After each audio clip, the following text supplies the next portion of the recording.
అప్పటి వరకు చాలా ఆనందంగా ఉన్న మధు లైఫ్‌లోకి ఒక అబ్బాయి వచ్చాడు అని చెప్పాను కదా! ఎవరో చూద్దాం. మధు తన మేనత్త పిల్లలతో కలిసి కూర్చొని క్యారమ్ బోర్డ్ ఆడుకుంటుంది. అప్పుడు తన ఇంట్లోకి ఎవరో వచ్చినట్లు అనిపించింది. అందరూ వెనక్కి చూశారు.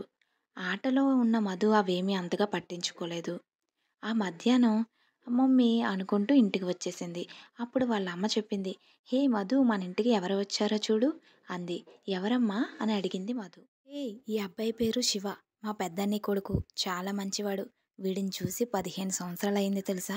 అచ్చం మా అన్నయ్యలాగే ఉన్నాడు" అని మురిసిపోతుంది. అప్పుడు మొదటిసారి మధు శివ వైపు చూసింది. తన అమాయకమైన చూపులతో, చందమామ లాంటి నవ్వుతో ఎటువంటి కల్మషం లేకుండా ఉన్నాడు శివ.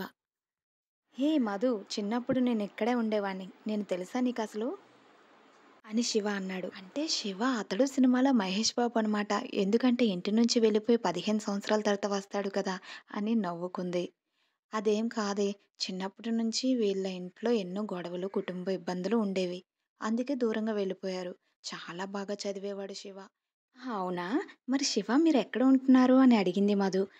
నేను చిన్న ఉద్యోగం చేస్తున్నాను. దగ్గరలోనే నా ఉద్యోగం. మరోసారి వీలు పడితే మళ్ళీ వస్తాను" అని బాయ్ చెప్పి వెళ్ళిపోయాడు. అలా కొన్ని రోజులు గడిచాయి. శివ మళ్ళీ వచ్చాడు. "హాయ్ శివ గారు, బావున్నారా?" అని అడిగింది మధు. మధు, బావున్నాను. నువ్వు బావున్నావా?" అని అడిగాడు. "నువ్వు చాలా బాగా నవ్వుతావు మధు" అని అన్నాడు. "అబ్బో!" అన్నది మధు. "నిజంగా?" అన్నాడు శివ. "అవును, నీకు పెళ్ళైతే మమ్మల్ని పిలుస్తావా?" అని అడిగింది మధు. "ఆ! నీకు చెప్పకుండానా?"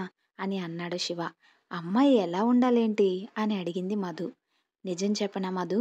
అమ్మాయి నీలా నవ్వుతూ ఉండాలి. ఏ కల్మషం లేకుండా మాట్లాడే అమ్మాయి కావాలి." మధు అలా చూస్తూ ఉండిపోయింది. ఏం మాట్లాడాలో తెలియలేదు. అప్పుడు శివ, "నా మనసులో మాట నీకు చెబుతున్నా మధు. నాకు చిన్ననాటి నుంచి మిస్ అయిన లైఫ్ అంతా కావాలి. ఈ చుట్టాలు, ఈ బంధువులు అంతా చాలా సరదాగా ఉంది నాకు. మీతోనే ఇలా ఉండిపోవాలనుంది.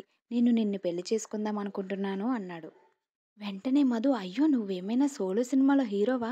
ఫ్యామిలీ, కుటుంబం అంటున్నావు. ఇప్పుడు నాకు 17 సంవత్సరాలు. పెళ్లి వయసు కాదు. కాలేజ్ జాయిన్ అవ్వాలి, బాగా చదువుకోవాలి" అని చెప్పింది. "సారీ మధు, నా మనసులో మాట చెప్పేశాను. సారీ. ఇంకెప్పుడు నీకు కనబడను" అని చెప్పి అక్కడి నుంచి శివ వెళ్ళిపోయాడు. నెక్స్ట్ ఎపిసోడ్‌లో ఏం జరుగుతుందో చూద్దాం. వీడియో నచ్చితే ఒక లైక్ చేయండి ఫ్రెండ్స్.